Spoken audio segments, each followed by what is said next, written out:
James, is there any difference between handling a loss like you had against Duke, against a game where you just don't play well and, get blown out? Do you have different coping ways to cope, or do you try to treat it the same regardless of how it happens? They try to treat it the same, and just try to bounce back, but it definitely hurts when it was, it's an overtime game and it was that close. But, all losses kind of feel the same. How do you, who's in charge, I guess, of keeping the locker room up? Because obviously I'm sure this is a frustrating season for you guys because it's not like you're playing poorly and things are going. It just seems like in these tight games things aren't quite happening. Who's in charge of, I guess, keeping you guys up? Coach Chris. Every team meeting, he gives us, what we need to hear and let us know that we still have a 3-game season left. Even though the past hasn't been going the way we wanted to, but Coach Chris, he's the head man in charge, and he's the one who keeps everything together. How important is it for you guys as players to get 2 of these last 3 wins and make it to a bowl game this year? Very important. Some of the seniors been talking, and they want to spend more time with us, and we want to spend more time with them. So it's very important that we win the last 3 games, but definitely 2 of them to get bowl eligible and send the seniors out the right way. James, guys like you and Tyler and Ray, just to name a few, put a whole lot of determination. How do you guys transfer that mindset to your teammates? Kind of what Coach Chris was saying earlier, how they look to us and just lead by example. And when things are going wrong, like Coach said, they look to how we're going to respond. And so if the offense isn't running good, I try my best to get if Tyler makes a great catch, a long catch down the field, then, bring the spirits back up. So we just got to keep playing at the highest level. James, how's your body physically, and how important was that bye week after all the work you had against you? I still feel good right after the game. Still do treatment on my shoulders and knees, just because those are the parts that kind of get sore. But body feels good, and after 38 carries, it was good to have a bye week. But I still feel good.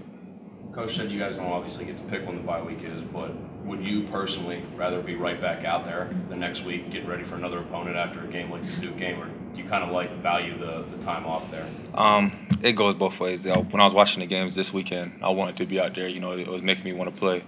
But like I said, the bye week, we don't get to pick those. But I like the way they were this season. I think they were spaced and timed right.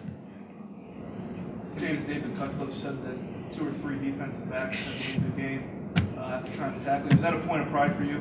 Yeah. Kind of make it hurt? For sure. Talking with Coach said earlier, he said it's make him feel it. That's what he always says, make the DBs tackle for 60 minutes. And so I just try to do my job and lower my shoulder on and keep my shoulder square. So. James, did you have it because of that extra time off? Did you have a moment to sort of reflect on sort of the season that you individually have had? I know we're obviously not at the finish line yet, but have you, I don't want to say exceeded your expectations, but are you working more than maybe you anticipated? I don't know, that's a tough one. Didn't really, I pay attention to how I did during the games, but I was, like I said, talking with Coach KU, one of our assistant strength coaches, and he said you just play, get everything you got in the field, and when you look up, when the season's all said and done, you might be in a record book somewhere. So not trying to focus too much on it, but I feel like I'm doing decent this year.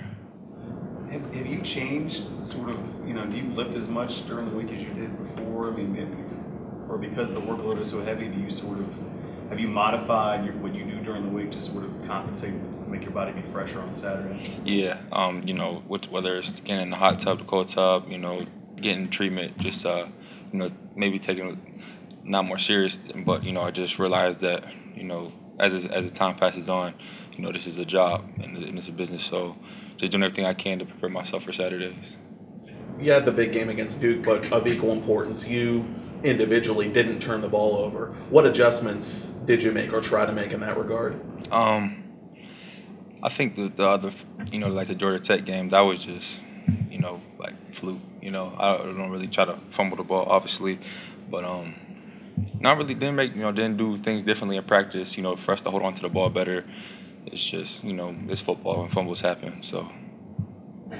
James, you mentioned watching games this weekend. Do you watch other tailbacks or watch what other guys do and study and try to incorporate that stuff? Yeah, you can learn from guys older than you, younger than you. So I definitely like watching a couple other college football backs, like Melvin Gordon, one guy particularly, like his style.